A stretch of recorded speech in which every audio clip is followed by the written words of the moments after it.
matagal nang kinikiliti ang ating imahinasyon ng maalamat at modernong syudad di umano ng Biringan na di umano may portal sa iba't ibang bayan ng Samar. Pero sunod sa mga engkanto ng Biringan, may isa pang kwentong bayan sa Samar na magpahanggang ngayon, marami pa rin ang nagpapatotoo at naniniwala ang kwento ni Berbenota.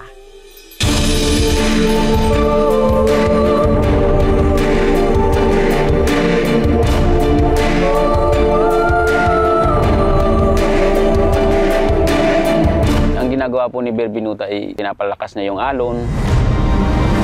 Kung gusto niyang malunod yung ship, pwede niyang gawin. Sakay ng bangka. Isa't kalahating oras mula Lavezares Port, matatagpuan ang isang isla na tinatawag na Battle of Gods.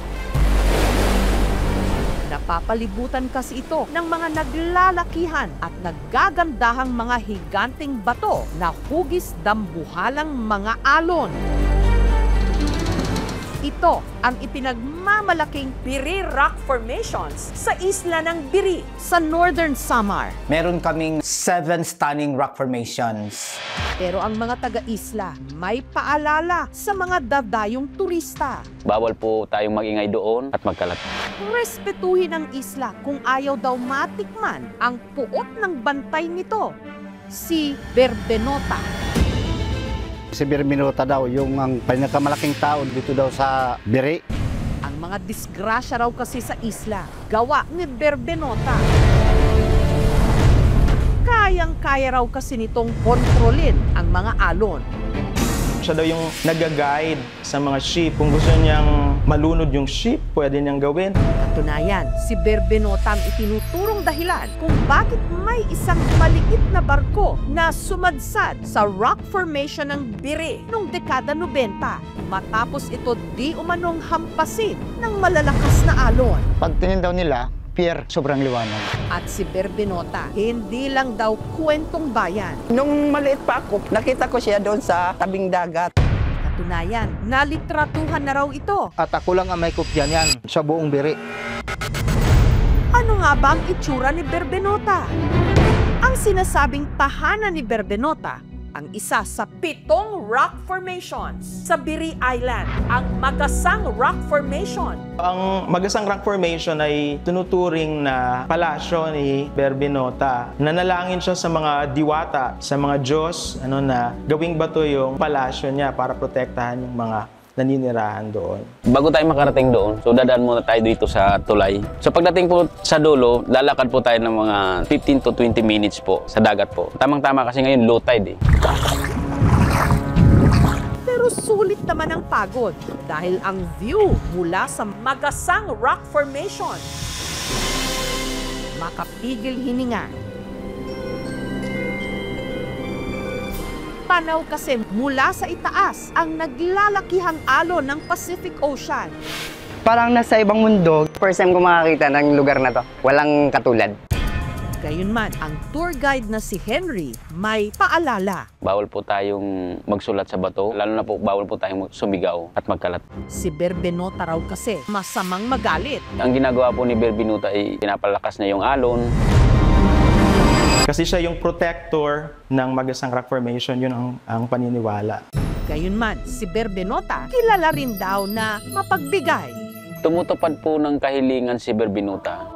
May mga kwento pa nga ang mga residente na di umano nagpapahiram ito ng plato gaya ng patotoo ng isa sa pinakamatandang residente sa isla, ang 84 anyos na si Lola Rosario.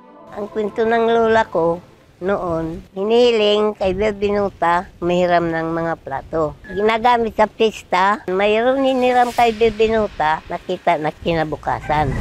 Pero ang hinihiram na plato, iniiwan sa iba pang isla na halos kalahating oras ang biyahe mula sa isla ng Biri, ang Hinablan Rock Formation.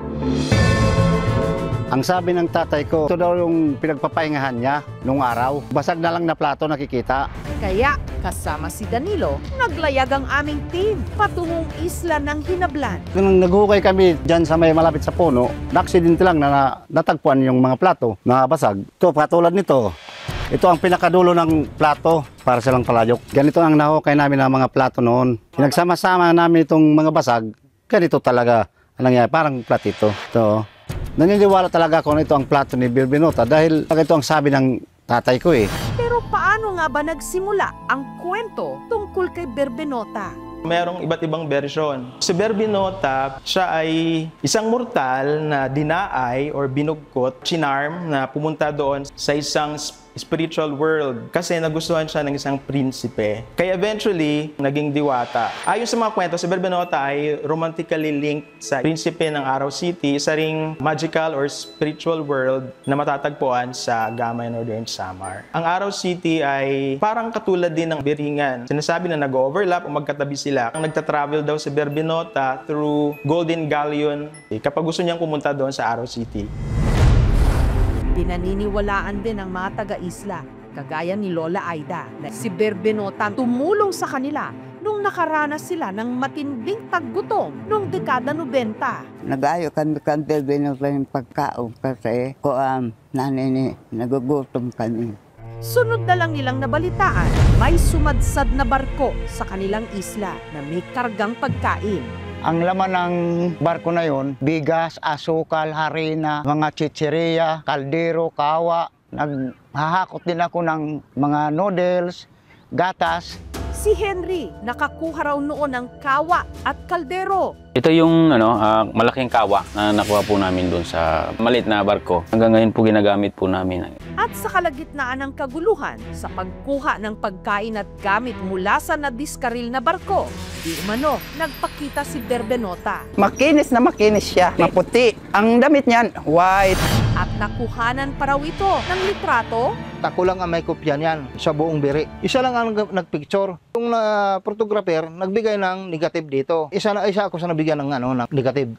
Ang film negative, ipinadala pa raw noon ni Artemio sa Maynila para ipa-develop. Nung dumating yung tiyahing ko sa Maynila, pagbalik, dala na yung retrato. Yung nakita ko lang yung picture, may yun yung may babae.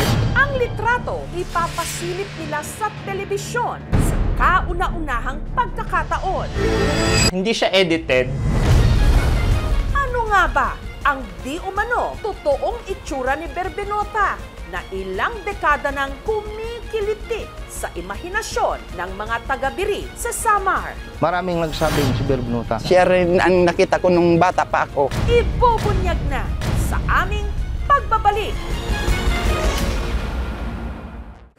Ang Biri Rock Formations sa isla ng Biri sa Northern Samar, binabantayan daw ng maalamat na si Berbinota. Siya daw yung nag-guide sa mga ship. Kung gusto niyang malunod yung ship, pwede niyang gawin. Hanggang may isang barko na sumadsad sa isla na may lulang pagkain na sa paniniwala nila, kinontrol ni Berbinota ang alon upang mapunta ang barko sa isla. At sa kalagitnaan ng kaguluhan, ang sinasabing si Berbinota, nalitratuhan daw. Ako lang ang may kopya niyan sa buong biri. Isa lang ang nagpicture, nagbigay ng negative dito. Isa ako sa nabigyan ng ng negative. Nung dumating yung tiyahing ko sa Maynila, pagbalik, dala na yung retrato. Yung nakita ko lang yung picture, may yun yung may babae. Sa litrato, makikita ang isang babaeng nakatalikod. Medyo matangkad ito, nakasuot ng puting damit. Parang white lady. Ang ulo niya parang nakapusod na buhok. Nakaharap siya sa nakahimpil na maliit na barko na parang nakamasid sa mga residente. Maraming nagsabing si Berbinota. Natakot ako. Siyempre, hindi naman karaniwang tao yan. Siya yung Berbinota na yun. Siya rin ang nakita ko nung bata pa ako. Ipinagtanong-tanong na rin daw nila noon kung sino ang nalitratuhang babae. Pero wala raw nakatukoy. Sigurado kami hindi residente dito yan. Kung taga rito yan, kilala namin. Siya nga ba talaga si Berbinota? Samantala, sa aming pagsasaliksik, kumpirmado ngang may maliit na barko na sumadsad sa isla ng Biri noong dekada 90. Ngunit ang pagsadsad nito sa isla, hindi raw dahil sa malalaking alon na sinasabing kinontrol ni Berbinota. Nagdiferensya yung makina, kaya hindi na tumatakbo hanggang sa sumadsad na dyan. Sunod naman naming ipinasuri sa isang eksperto ang litrato kung saan di mano napicturan si Berbinota.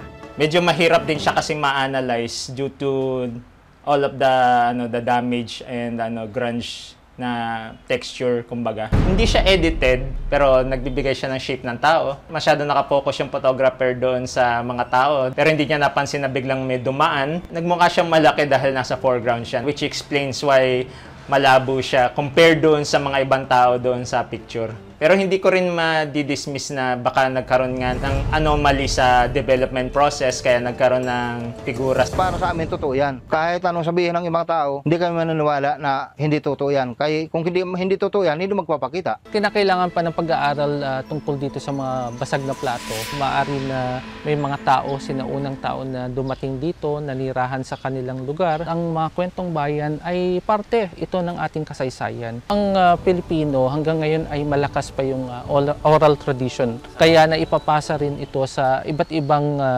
henerasyon. Mahalagang maisalin ang kwentong bayan o ang mito ni Berbinota dahil kapupulutan nito ng aral. Makapangyarihan yung mga kwentong ito, lalo na ang tinatampok dito ay babae to counterbalance the patriarchal and colonial narratives.